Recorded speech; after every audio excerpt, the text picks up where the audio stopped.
Sa Cagayan de Oro, isang suspect sa pagnanakaw ang tila na konsensya. Kasama ang iba pang suspect, tinangay nila ang mga carpet mula sa isang hotel. Pero 2 linggo matapos ang insidente, bigla raw ibinalik ng isa sa mga suspect ang carpet at nagpadala pa ng sulat para mag-sorry. Ang tanong, absuelto na ba siya kapag ba isinuuli ng suspect ang isang ninakaw na bagay? Wala na ba siyang pananagutan sa batas?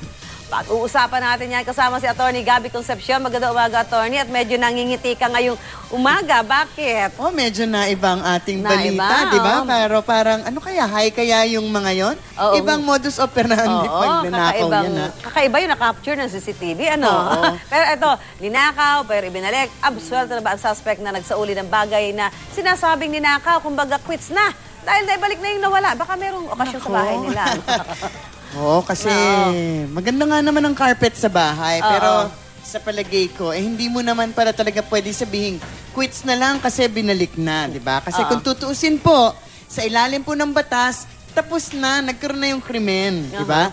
The minute na nakuha nila yung bagay at may intensyon na talaga silang kunin ito at nailabas na nga nila, kompleto na. Ang tinatawag po niyan, consummated. At consummated ang term na ginagamit natin dahil nga lahat ng elemento ng krimen nagawa na. Kumbaga, di ba, pag naririnig natin, hindi ito po kaso ng attempted o frustrated na krimen, consummated at talagang completed na. So, wala yung quits-quits. Walang quits-quits. Pero ngayon, naibalik na nga yung mga ninakaw. Ano yung epekto nito sa bigat ng krimen? Kumbaga, parang hiniram ko lang naman, ibanilig ko na eh. Ako?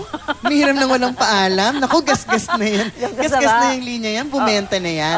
Pero meron naman pong epekto yan. Unang-una, ito ay matatawag po natin na isang mitigating circumstance. So kung mahatulan man siya ng guilty ng korte, syempre, i-consider ng korte na yung kanyang pagbalik na ninakaw na gamit at mababawasan ng kaunti ang penalty. Diba? Sa ilalim ng batas, i-consider naman talaga yung repentance at voluntary.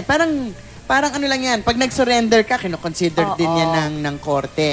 So, babawasan. Or pag nag-confess ka ng guilt, nag-surrender. So, may pagpapatawad, pero hindi naman totally. Nababawasan lang ang kulong. Pangalawa, siguro ang epekto din yan, yung tinatawag nating civil liability. Kasi usually, pag nagnakaw ka at nahatulan ka, hindi lamang kulong, meron ka rin kailangan mong bayaran yung ninakaw mo. Pero since binalik naman ng buo, unless may damage.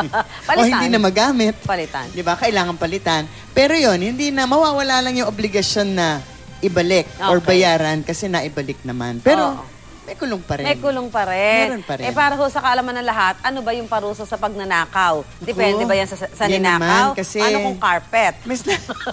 Mas lalo na yan na mukhang, baka nga pinagtripan lang nila yan di ba? Carpet. At ganun pang modus operandi, katawa-tawa nga. Pero, yung pagkuha po ng mga bagay na di po atin, krimen, ang tawag dyan, theft, at ang penalty ayon sa halaga ng ninakaw. Okay? So, kahit na ayon sa halaga, ang pinakamataas pa rin na penalty, 20 taon pa rin na kulong. Okay? So, kung mamahalin yung carpet na yan, dahil lamang sa carpet, 20 taon, pagsisisihan nyo ng gusto yan. So, kunwari, hanggang 12,000 ang halaga. Okay? 10 taon yon na kulong.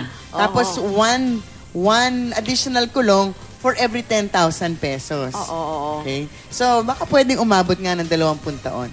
So, kahit na maliit po ang halaga ng ninakaw, may parusa pa rin. Halimbawa, kung ang ninakaw ninyo ay hindi daw lalampas ng 5 piso, ang kulong ay hanggang 4 months pa rin.